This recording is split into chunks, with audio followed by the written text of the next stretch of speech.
You may have noticed that my episodes no longer include an opening rant. Feedback I've received is that you lot love them, but want them in individual episodes. Well, I produce and edit this solo show on my own. That's what solo means. I have a cornucopia of notes for rants and experiences to share because, yes, I have crazy stories that I've actually lived through that will make you go, what the actual fuck? Like the armpit waxer who said I had weird nipples. Or the woman in Costco who randomly told me to size up a vest I was trying on. How often can these things happen to one person? Fucking often, almost daily, to be honest. I like to think of it as the universe is sending me material for my improv. So, depending on life and timing, these me episodes will start checkerboarding opposite my podcast episodes. So, kicking this first one off, hi. I'm Andrea Claire. If I'm not laughing, I'm definitely crying. Here's a look at the messy, ridiculous reality of my life. I get the most personal questions imaginable from my private clients while I'm doing their hair. Questions I've had in the past, for example, were my thoughts on threesomes, specifically whether a client should agree to one because her husband won't stop pushing for it. My advice? That's a you answer. If you aren't into it, it's a hard no.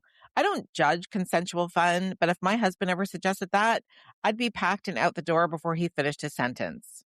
I probably shouldn't say that on my podcast since he listens. Maybe that'll plant a seed if he's trying to get rid of me. Too bad, dude. I'm not leaving without a fight. Uh, anyway, other questions that I've been asked about my experience with plastic surgery, Botox, teenager family stresses, pelvic floor issues. Lord knows I share that a lot. Vibrators, relationship sex frequency, orgasms, honestly, you name it. And I've been asked it. In fact, try and ask me a question I've never been asked. I doubt you'll find a topic for me. But the question that I had recently that threw me into this public share mode was, could I ask you a personal question? I braced myself, trying to guess the question. Yes, of course. Go ahead. I'm an open book. You wear a hearing aid, right? What made you decide to get one? I honestly expected a conversation that usually veered into bedroom secrets. So let's talk about hearing aids in midlife. In my late 40s, a subtle but constant hum started in my right ear. Tinnitus. At the time, I was also deep in the trenches of trying to get a diagnosis on an autoimmune disorder. My medical team was flip-flopping between lupus and the popular medical term, who knows? You're a mystery. Maybe this is your new normal. I honestly don't think men get these responses. And that is honestly what doctors have said to me. Anyway, well, I mentioned the ringing to my Singaporean rheumatologist who sent me to a British ENT.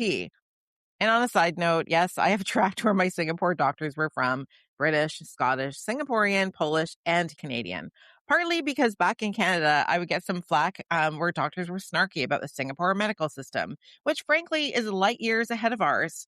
And also because Singapore is a fascinating place. It's a highly organized, multicultural society that also acts as an open, fast paced hub for the rest of the world.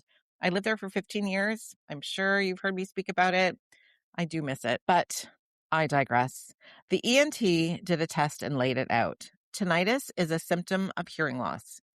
He explained that my asymmetrical loss was classic for an autoimmune issue. He also mentioned that if left untreated, this can lead to depression and potentially early onset dementia. When I told him my right ear sounded like a cicada was living the la cicada loca. Okay, anyway, he told me I got lucky. Some people deal with sounds like a full-blown construction jackhammer. A cicada, I can live with. A jackhammer would fucking break me.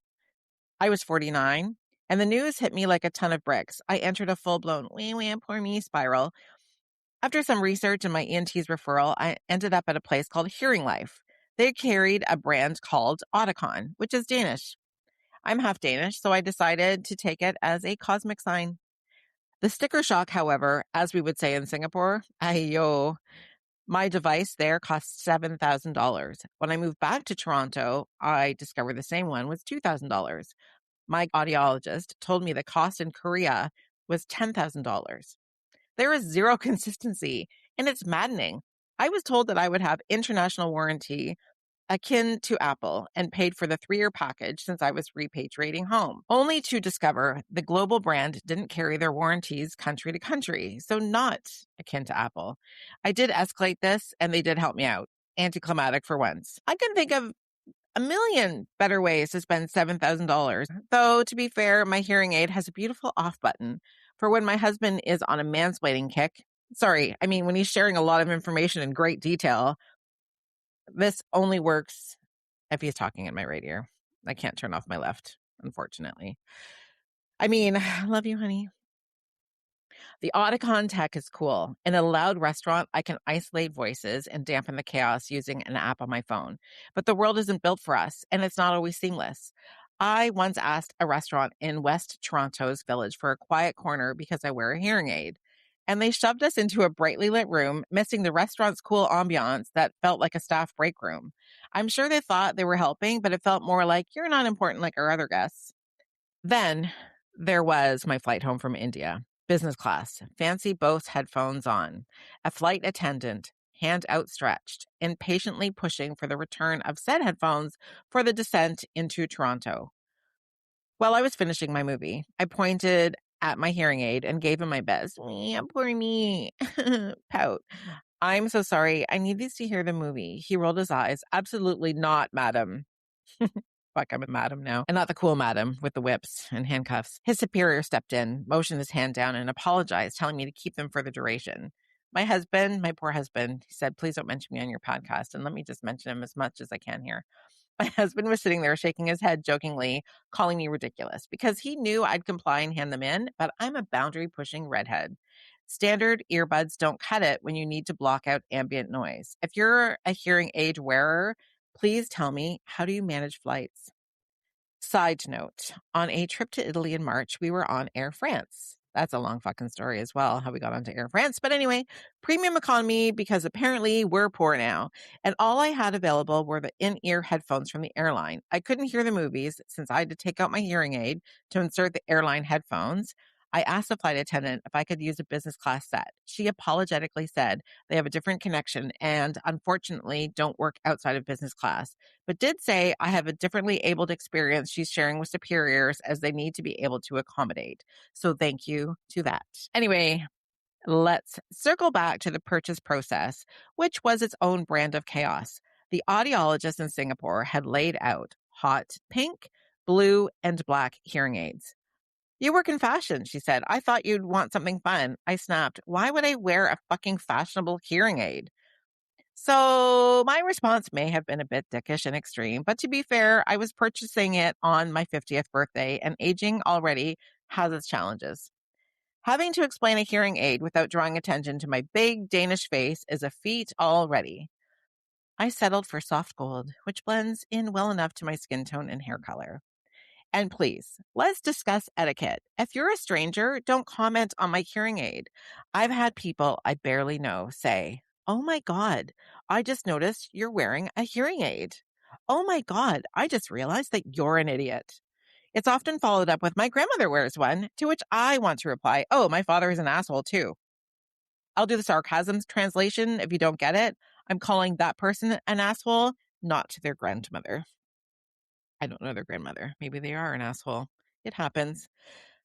I usually say, I'm actually quite young for this. It's due to an autoimmune condition. But honestly, I'm 55 now. So am I quite young for this? I don't fucking know. As I've gotten older and with more and more conversations about perimenopause, I am starting to wonder how much of my unsolvable medical nightmares have actually been missed perimenopause symptoms. Maybe I'm a Dr. House situation.